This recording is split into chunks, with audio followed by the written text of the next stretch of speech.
آپ کی آواز بھی ساتھ نہیں دے رہی ہے، اس کے باوجود بھی آپ تشریف لائے ہیں، ہم بے حد ممنون و مشکور ہیں۔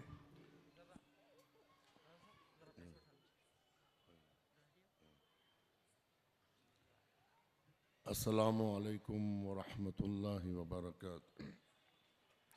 اعوذ باللہ من شر الشیطان اللعین الرجیم، بسم اللہ الرحمن الرحیم، الحمد للہ رب العالمین، الصلاة والسلام علی جمیع الانبیاء والمرسلین، سیما افضلہم وخاتمہم ابی القاسم مصطفیٰ محمد صلی اللہ علیہ وآلہ وسلم وأہل بیتہ الطیبین الطاہرین واصحابہ المنتجبین، اما بعد، فقد قال اللہ سبحانہ وتعالی بسم اللہ الرحمن الرحیم، کان الناس امۃ واحدہ فبعث اللہ النبیین مبشرین ومنذرین۔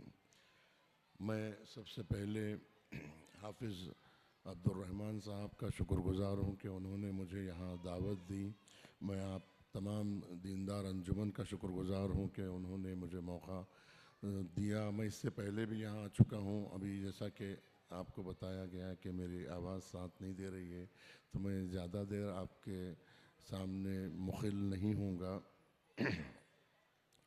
دیکھیے، امن عالم کے سب سے بڑے پرچمدار کا نام سرور کائنات حضرت محمد مجتبی احمد مجتبی محمد مصطفیٰ صلی اللہ علیہ وآلہ وسلم ہے، جن کے لیے اللہ سبحانہ و تعالی اس قدر اہتمام کا قائل ہے کہ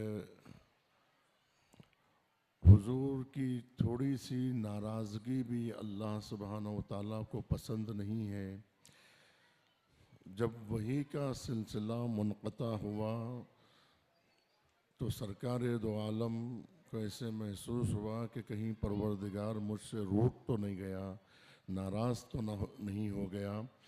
تو اللہ سبحانہ و تعالیٰ نے آواز دی، اے میرے حبیب وَلَسَوْفَ يُعْطِيكَ رَبُّكَ فَتَرْضَىٰ، کہ عنقریب اے میرے حبیب ہم تمہیں ایسی دولت عطا فرمائیں گے جس سے لے کر آپ راضی ہو جائیے گا۔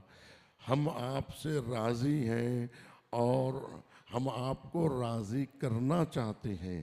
ہم عنقریب آپ کو ایک ایسی دولت عطا فرمانے والے ہیں جسے لے کر آپ راضی ہو جائیے گا۔ وَلَسَوْفَ يُعْطِيكَ رَبُّكَ فَتَرْضَىٰ، اور جب عطا کی منزل آئی تو آواز آئی، اِنَّا أَعْطَيْنَاكَ الْكَوْثَرَ فَصَلِّ لِرَبِّكَ وَانْحَرْ إِنَّ شَانِئَكَ هُوَ الْأَبْتَرُ۔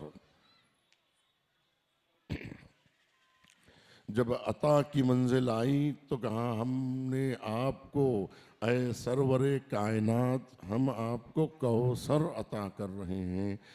یہ کوثر دامن مصطفیٰ میں نہیں آ رہی تھی، بلکہ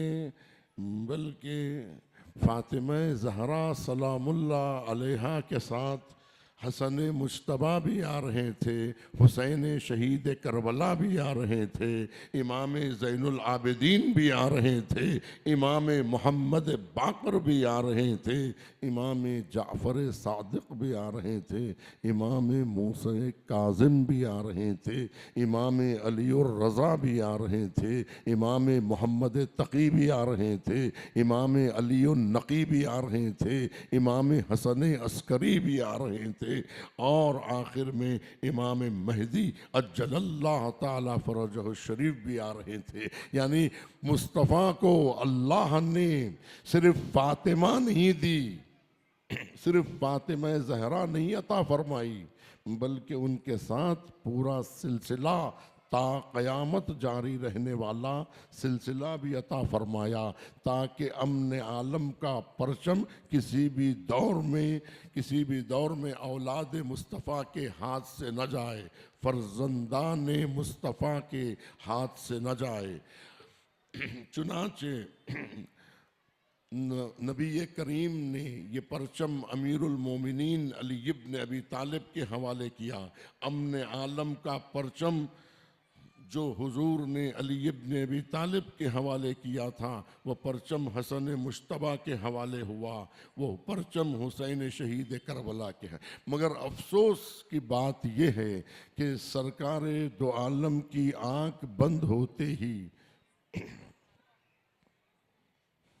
ملت اسلامیہ میں ایسا خلفشار پیدا ہوا کہ گھر کو آگ لگ گئی گھر کے چراغ سے. بنی امیہ نے جو بنی ہاشم کے سخت ترین دشمن تھے، انہوں نے یہود و نصارہ سے مل کر شام میں اپنا پائے تخت بنا لیا اور وہ چھوڑا ہی نہیں. شام کی سرزمین پر گورنر بن کر انہوں نے سلطنت کو نہیں چھوڑا. یہود و نصارہ سے مل کر اتنا پریشر ڈالا کہ آخری خلیفہ راشد یعنی امام حسن مجتبیٰ، جنہوں نے 6 سال تک اپنے بابا جان کے بعد حکومت کی تھی، انہیں اتنا مجبور کیا گیا کہ وہ صلح پہ مجبور ہو گئے. صلح ہوئی، اس کے بعد اس بنی امیہ کے سلسلے میں یزید جیسا حاکم پیدا ہوا اور اس نے نواسۂ رسول کو، جیسا کہ ابھی آپ نے سنا، نواسۂ رسول کو سرزمین کربلا پر تمام اولاد مصطفیٰ اور فاطمہ زہرا کی اولاد کو کربلا میں قتل کر دیا گیا.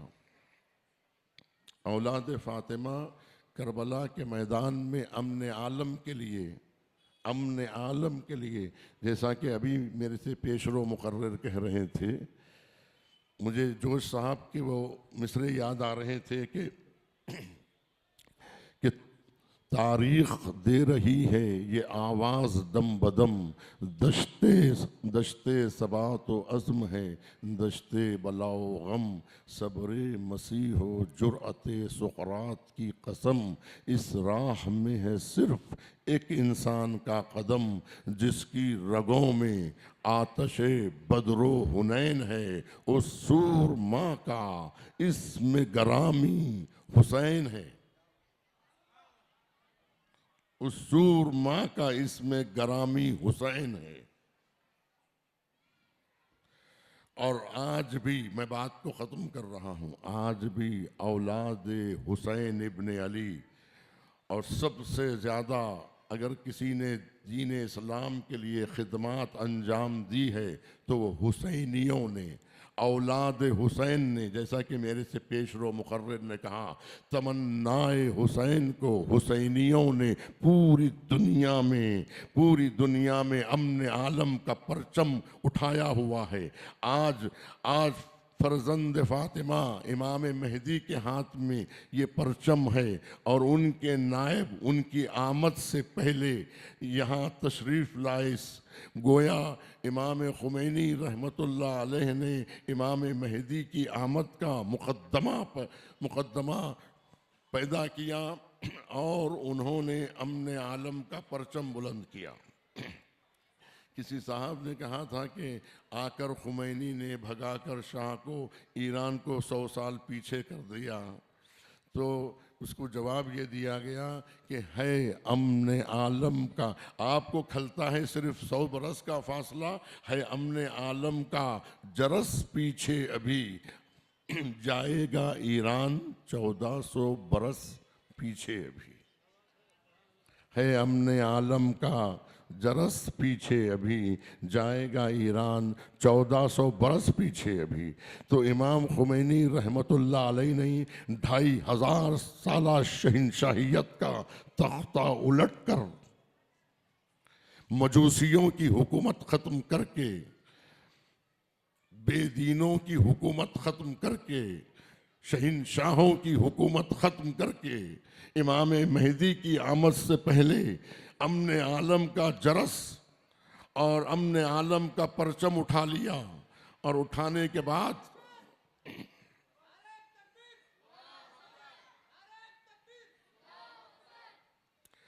تو یہ پرچم امن عالم کا بلند کیا تو پوری دنیا اس وقت پورے کرۂ ارض میں 200 کے قریب ممالک، پورے سرزمین پر اس پورے کرۂ ارض میں نہ معلوم کتنے ممالک ہیں، لیکن اس میں صرف امام مہدی کے نائب نے جو پرچم بلند کیا تو دنیا کی بڑی بڑی طاقتیں لرزہ بر اندام ہو گئیں۔ مارکسزم ہل کے رہ گیا۔ امام خمینی نے خط لکھا گورباچوف کے نام پر کہ یہ مارکس اور لینن کا فلسفہ اب اسلام کے آگے نہیں ٹکنے والا ہے، مارکسزم اب کسی میوزیم میں سجانے کے قابل ہو جائے گا، ختم ہو جائے گا، سنبھال لو اور اسلام کی دعوت کو قبول کر لو۔ وہی ہوا کہ مارکسزم ختم ہو گیا، اسلام کا پرچم ایسے بلند ہوا کہ دنیا کی ساری طاقتیں تسلیم کرنے لگیں کہ اگر کوئی دنیا میں امن پھیلا سکتا ہے تو بس یہی وہ مذہب ہے، اور وہ فرزند مہدی ہی کر سکتا ہے، فرزند فاطمہ ہی یہ کام کر سکتا ہے۔ جب حکومتیں فرزند فاطمہ نے بنائی، ہمارے ہی لوگوں نے اس کو تباہ کرنے کی ٹھانی۔ فاطمیون نے مصر میں حکومت قائم کی، جس کے زمانے میں جامع ازہر، جس کو جامع ازہر کہا جاتا ہے، جامعۃ الزہرا تھا، جامع فاطمہ زہرا تھا، اس کا قیام فاطمیون نے مصر میں کیا تھا۔ تو معلوم یہ ہوا کہ فاطمیون کی حکومت، فاطمہ زہرا کی اولاد کو زندہ درگور کیا گیا، ہزار سادات کا قتل عام ہوا، جس کی وجہ سے سادات کو ہندوستان کی سرزمین پر آ کر پناہ لینی پڑی۔ یہ شاہ اجمیری کون ہے؟ فرزند فاطمہ ہے، فرزند علی ہے۔ یہ خواجہ غریب النواز کون ہے؟ فرزند فاطمہ ہے۔ لیکن آج بنی امیہ کی حکومتیں، بنی امیہ کو ماننے والے خواجہ اجمیری کو پسند نہیں کرتے، خواجہ بند نواز کو پسند نہیں کرتے، اور جو ہے فرزندان فاطمہ کا نام لینے والوں کو پسند نہیں کرتے۔ بہرحال عزیزان گرامی، یہ سب کچھ ختم ہو جائے گا، اس لیے کہ کربلا باقی ہے۔ میں آخری جملے آپ کے حوالے کر رہا ہوں کہ جیسا کہ جوش صاحب نے فرمایا کہ کربلا اب بھی حکومت کو نگل سکتی ہے۔ صلوات پڑھیں محمد۔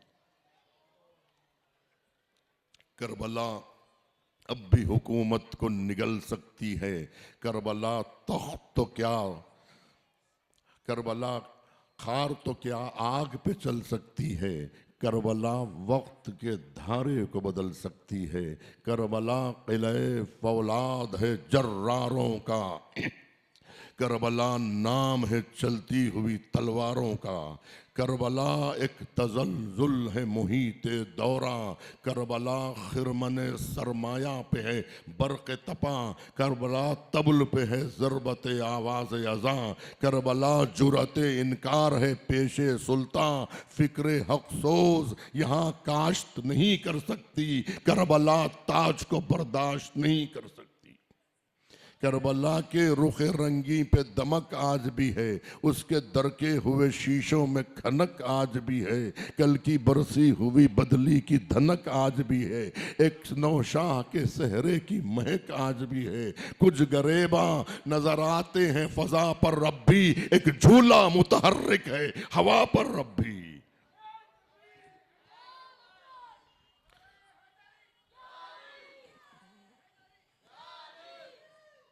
لے وہ نجف کی سمت سے آنے لگی صدا، اے جوش نکتہ سنج میری انجمن میں آ جھوم جھوم کے نغمات نو سنا، ساقی میرا سلام ادب لے کے میں چلا، مولائے کائنات اور آواز دے مجھے، اے جبرائیل قوت پرواز دے مجھے۔ والسلام علیکم ورحمۃ اللہ۔